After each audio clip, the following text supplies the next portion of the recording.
নমস্কার বন্ধুরা, তো মিনুস ফার্ম অ্যান্ড লাইফস্টাইলে সবাইকে স্বাগত। তো বন্ধুরা, তোমরা সকলে কেমন আছো? আশা করি সৃষ্টিকর্তার অশেষ কৃপায় তোমরা সকলে ভালো আছো। তো বন্ধুরা, তোমাদের রিকোয়েস্টের একটা ভিডিও নিয়ে এসেছি। তো আমার সৌরভ ভাই রিকোয়েস্ট করেছিল যে দেশি মুরগি ধরার কথা বলেছিল উনি। তো আমি সেই ভিডিওটাই দেখাবো, দেশি মুরগি ধরে দেখাবো। আর তোমাদের অন্য কোনো বন্ধুরা যদি কোনো ভিডিও অন্য কোনো ভিডিও রিকোয়েস্ট করতে চাও তাহলে অবশ্যই করবে, সেই ভিডিওটা তোমাদের দেখাবো। তো বন্ধুরা, দেখতেই থাকো আমি কিভাবে দেশি মুরগি ধরি।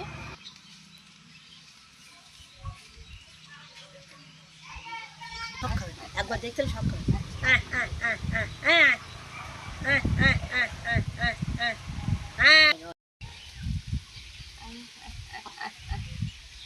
তো বন্ধুরা, এবার খালি দেখতে থাকো আমি মুরগিটা কীভাবে ধরবো।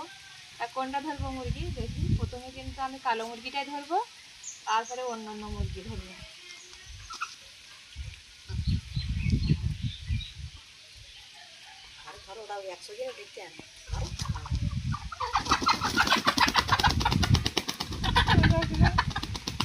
এটা কিন্তু কালো মুরগি।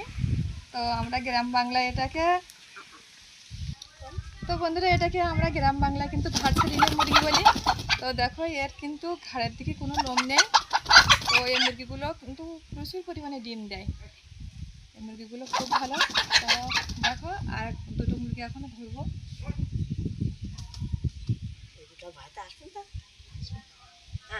এবার কিন্তু আমি এই দুটো মুরগি ধরবো।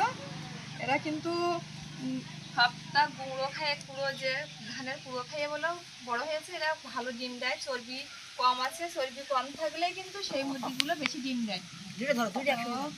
আমি কিন্তু দুইটা একজাক ধরতে পারি কিনা, তো দেখা যাক। এটাই মুরগি ধরবো, চিন্তা ভাবনা করছি ধরবো, কিন্তু ওরা তো খুব চালাক।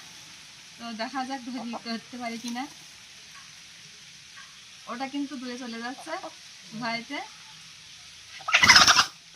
দুইটাই ধরে ফেলাইছি। দেখো, দুইটাই ধরে ফেলাইছি বন্ধুরা।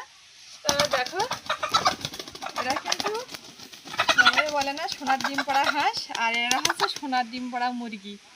তো এরা খুবই ডিম পাড়ে। এরা ভাতের কুড়ো খায় শুধু, আর ভাত দেয় আর কুড়ো খায়, অল্প পরিমাণে ভাত দেওয়া হয়। তো বন্ধুরা, মুরগিগুলো কিন্তু খুব সুন্দর ছিল। তো ডিম পেড়ে পেড়ে দেখা যাচ্ছে একদম মুরগিগুলো কিন্তু সোজা হয়ে গেছে, আর বুকের হাড়ও বেরিয়ে গেছে। এরকম কম ডিম পাড়া মুরগি একটু কম খায়, কম খেলে আরও ডিমটা আরও বেশি দেয়। তো বন্ধুরা, সৌরভ ভাইকে অসংখ্য ধন্যবাদ যে উনি আমার এই ভিডিওটা দেখানোর কথা বলেছিল, তো দেখাতে পারলাম আজকে। তো আশা করি ভিডিওটা ভালো লেগেছে সবার। যদি ভালো লেগে থাকে তাহলে অবশ্যই লাইক, কমেন্ট, সাবস্ক্রাইব করে আমার পাশে থাকবে। ধন্যবাদ সবাইকে।